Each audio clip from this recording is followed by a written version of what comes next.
Jones with In the Park Manufactured Home Sales, and today we are having 5 frequently asked questions about buyer fees. So a lot of clients want to know what they should expect to put down on an escrow and on a home, and are they the same? So when you first write an offer for a home, in order to make sure that the seller feels confident about looking at your offer, you're going to want to give some good faith deposit. And typically that could be anywhere between $1,000 and $10,000 depending on the price point of the property.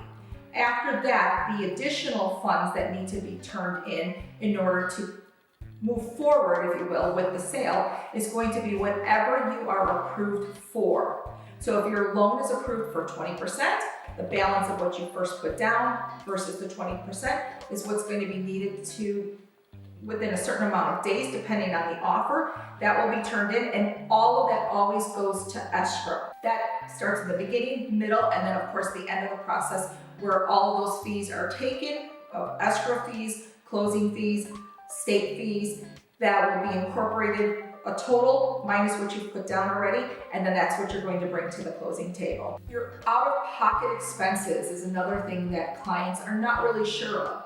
And out-of-pocket expenses could be anything that is needed in order to complete the transaction of the home. So when you first write your offer and you're putting your down payment, that's one of your out-of-pocket expenses, but that's going to be incorporated into your total purchase price. But the other things that you will never have credited and won't recoup is going to be something like your home inspection.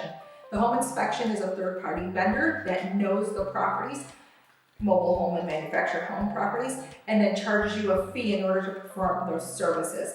They are never taken out of escrow. These services are performed, and once they're paid, then you will receive the reports.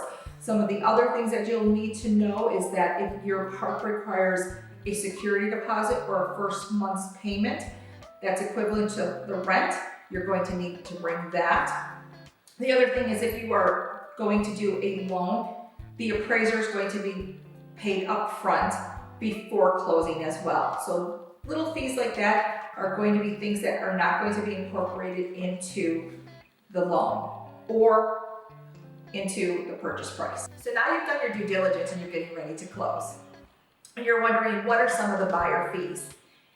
And while this shows you an example of some buyer fees, every escrow is different. Typically, escrow fees are based on what the escrow company is charging, but your state fees typically remain the same or a percentage of your purchase price. The seller is also going to have some fees that they're responsible for as well. And the chart will show you that, but if you want more specific information regarding escrow and how it relates to your transaction, talk to your agent or talk to your escrow company. So there are some new laws that are coming out in 2025 that will affect commission. And while they're looking for buyers to contribute to the total cost of the commission, In the Park Manufactured Homes has been doing that for some time now. So as far as the market is concerned for us, it's going to remain the same. So how that works is the seller in old school real estate was typically responsible for the entire commission. Now with the new law changing, buyer and seller will contribute to a portion of that, seller will contribute to their agent, and buyer will contribute to their agent. It just helps make the transaction smoother and it's fair for all parties. If you have any other questions regarding buyer's fees, comment below and we'll be happy to get back to you.